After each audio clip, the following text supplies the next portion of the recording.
alamin. Awamis ba'da asar. Kali ini kita terkait dengan pembahasan kitab Al-Fathul Lisan karya Syekh Imam Al-Ghazali karamallahu wajhah. Al-Fathul Lisan, bahaya lisan. Sesungguhnya agama kita memerintahkan dalam menjalani hidup dan kehidupan sehari-hari penting untuk menjaga lisan. Jangan sampai lisan ini mengeluarkan sebuah kalimat, kata-kata yang melukai, bahkan kalimat kata-kata yang sia-sia, dan bahkan terlebih jangan sampai keluar kalimat kata-kata menggunjing, memfitnah, dan hal-hal lain. Terlebih saat keluar dari lisan ini membuka aib orang lain. Dan untuk itu kembali dalam kitab Al-Fathul Lisan selalu saya mengawali dengan sabda Al-Mustafa Rasulullah Nabi kita Muhammad sallallahu alaihi wasallam, salamatul insan fi hifdzil lisan. Keselamatan manusia amat sangat bisa ditentukan terletak pada kemampuan menjaga lisannya. Kali ini kita terkait dengan surat Al-Hujurat ayat yang ke-12. Allah Subhanahu wa taala berfirman, "Wala tajassasu wa la yaghtab ba'dukum ba'da." Wala tajassasu, janganlah kamu mencari-cari kesalahan orang lain. Wala yaghtab ba'dukum ba'da, dan jangan menggunjingnya satu dengan yang lainnya. Kadang kalau kita sudah jumpa dengan seseorang, apakah saudara, rekan-rekan, teman, disadari atau tidak, sering keasikan kita dalam berinteraksi, dalam obrolan keseharian, kadang keluar gunjingan. Kamu tahu nggak tadi? Oh iya. Apalagi kita dilarang untuk membuka aib saudara. Untuk itu maka ganjaran yang diberikan, anjuran yang diperintahkan, dan sekaligus akan memperoleh sebuah kebaikan. Wa man satara musliman satarallahu fid dunya wal akhirah. Barang siapa yang menutupi aib seseorang saudara yang lainnya, maka Allah akan menutupi aibnya di dunia dan di akhirat. Percayalah, saat kita sering suka menggunjing, membuka aib saudara-saudara kita pun tanpa kita sadari akan terbuka, akan dibuka aib kita. Untuk itu, waman satara musliman satarahullahu fid dunya wal akhirah. Barang siapa menutupi aib seseorang saudaranya, maka Allah akan tutupi aibnya di dunia dan di akhirat. Dan kebalikannya, siapa yang suka membuka aib saudaranya, dia pun satu ketika akan dibuka aibnya, baik diketahui atau tidak. Karenanya di sini penting apa yang kita pikirkan biasanya akan menjadi sebuah perwujudan apa yang kita katakan. Yang kita pikirkan, kita katakan bisa menjadi sebuah perbuatan. Perbuatan diulang-ulang bisa menjadi kebiasaan. Kebiasaan pun yang terulang-ulang menjadi karakter. Karakter akan menjadi kepribadian. Seseorang yang pikirannya negatif, seseorang yang senantiasa ada di alam pikirannya kecenderungannya buruk sangka, curiga, yang cenderung keluar dari pikirannya bukan realita.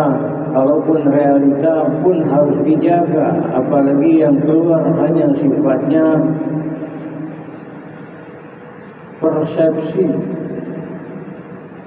yang sifatnya asumsi, yang sifatnya hanya interpretasi. Kayaknya dia orangnya begini deh. Enggak, menurut saya sih biasa. Baik sih baik, cuma udah mulai. Ya.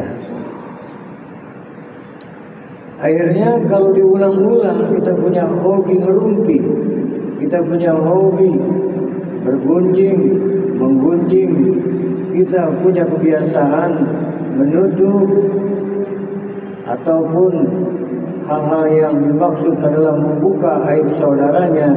Kalau sudah keseringan bisa menjadi kebiasaan. Kalau sudah menjadi kebiasaan bisa menjadi karakter. Kalau sudah menjadi karakter, menjadi kepribadian, akhirnya gatel. Kalau tidak bergunjing. Apalagi maaf sekarang di dunia teknologi media sosial yang sedemikian rupa perkembangan yang cukup luar biasa, sehingga bukan hanya melalui telepon, kadang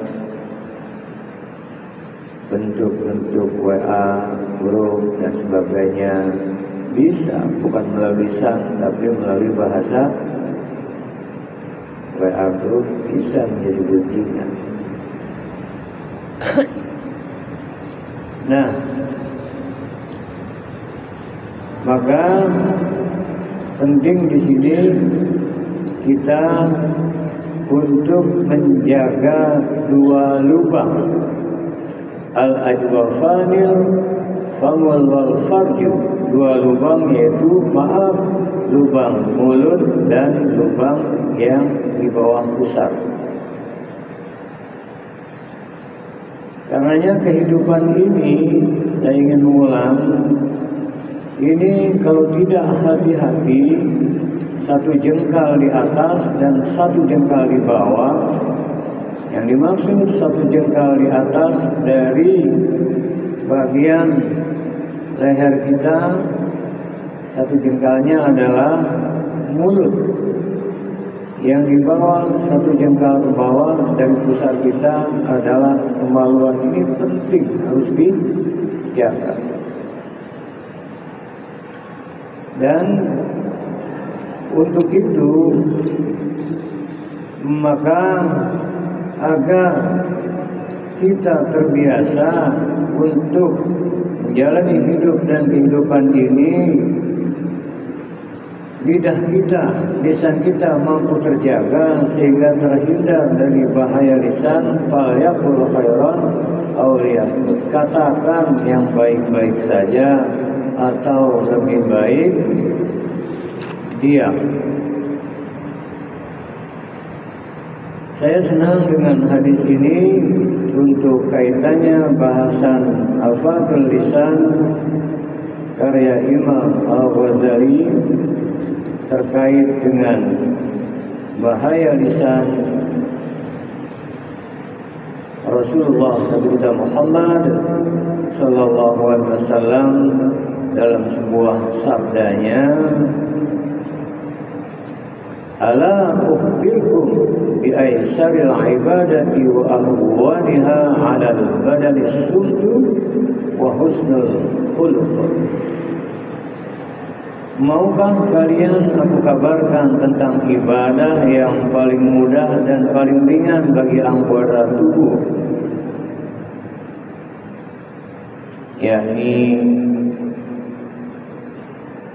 as-sumtu wa husnul khuluq, yaitu diam dan berbudi pekerti mulia. Banyak bicara, kadang banyak salahnya, banyak kesaliut. Makanya salah satu wujud budi pekerti yang baik adalah diam ataupun berkata yang baik-baik saja. Kemudian rahimahullah wa 'abdan takallama fa ghadima aw sakata fasalim. Artinya bahwasannya Allah memberikan rahmat pada hamba yang berbicara lalu mendapatkan kemenangan, atau diam lalu dia selamat. Artinya saat kita berbicara Allah berikan sebuah ganjaran kebaikan, pembicaraannya yang manfaat. Namun saat dia memilih diam itu jauh lebih selamat. Bagaimana kabarnya? Alhamdulillah sangat baik. Kamu bagaimana? Alhamdulillah. Oh, Pak Anu bagaimana? Baik, alhamdulillah. Si Anu baik. Silakan duduk. Oh, minum apa? Asik. Awalnya asik, kesana kesini. Ayo kita istirahat dulu ya. Si Anu bagaimana? Dulu teman kita ini, dia sekarang itu anaknya tahu nggak? Wah, udah mulai. Ya. Nah, untuk itu maka ada lagi ini, ya, Allah Nabi Allah Sulaiman alaihissalam dalam sebuah penuturannya, in kana al-kalamu min fiddah fasukutu min zahab. Jika ucapan adalah perak, maka diam adalah emas. Jika ucapan adalah perak, diam adalah emas. Namun jangan sampai kita salah persepsi, ya, dalam arti bagaimana para juru dakwah, bagaimana ketika mengajar, bagaimana orang tua menyampaikan hal ihwal untuk pesan-pesan kepada anak-anaknya. Sudah ada panduannya, yakni ud'u ila sabili rabbika bil hikmah. Sampaikan segala hal ihwal untuk mengajak ke jalan yang Allah ridho, ke jalan Allah dengan hikmah wal mau'izatul hasanah, dengan nasihat yang baik. Bahkan wajadilhum billati hiya ahsan, jika ada perbedaan, terjadi sebuah silih pendapat, perdebatan, tetap dengan baik. Nah, untuk itu maka bagaimana ya agar kita bisa memelihara lisan ini, jangan sampai lisan ini menggelinding mengeluarkan kalimat ucapan yang tidak terkontrol. Untuk itu maka ketahuilah bahwasannya seluruh anggota tubuh kita, panca indera kita, mata kita, penglihatan kita, lisan kita, kulit, perasaan kita, ini semua tergantung bagaimana suasana kalbu hati kita. Makanya ada lagu itu bagus ya, jagalah hati, jangan kau nodai, jagalah hati lentera hidup ini. Maksudnya kalau hati terjaga, insya Allah mata terjaga dari memandang hal-hal yang tidak Allah ridho. Kalau hati terjaga, lisan terjaga. Kalau hati terjaga, telinga terjaga. Kalau hati terjaga, yang di bawah pusat terjaga. Persoalannya bagaimana cara menjaga hati agar nantiasa yang dimaksud terjaga selalu ingat terpaut pada Allah Subhanahu wa Ta'ala. Nah, untuk itu maka basahi selalu lisan ini dengan zikrullah. Guru saya kalau lagi ngobrol dan dia memberikan ceramah, saya ingat ya almarhum Ustaz Ahmad Solikin Awe, salah satu imam Masjid Istiqlal yang sudah meninggal. Dia sering memberikan ceramah, dan kalau ngobrol dengan saya biasanya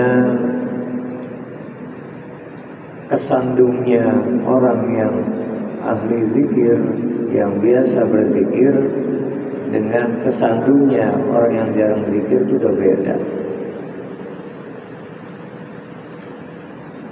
Saat orang yang jarang menyebut asma Allah, kurang untuk zikrullahnya, kesandung itu keluar kalimat yang aneh-aneh.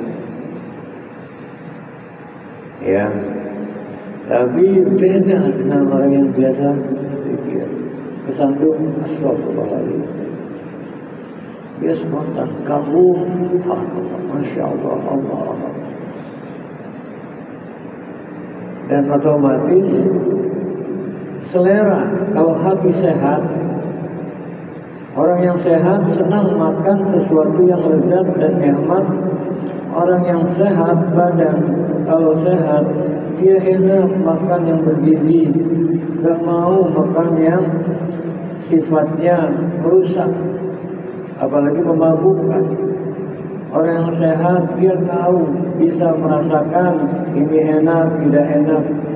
Tapi kalau tidak sehat, lidah sudah gak enak itu, padahal makanannya enak. Begitupun kalau hati tidak sehat, diberikan nasihat, diberikan hal ikhwah terkait dengan firman-firman Allah, sabda-sabda Rasul, kurang masuk dalam bangkunya. Dan kalau badan sehat, maka yang diinginkan yang sehat-sehat saja, yang baik-baik saja, yang bergizi, yang berprotein, yang vitaminnya bagus. Maka hati yang sehat, ia pun akan melihat, mendengar, termasuk bertutur kata yang baik-baik saja.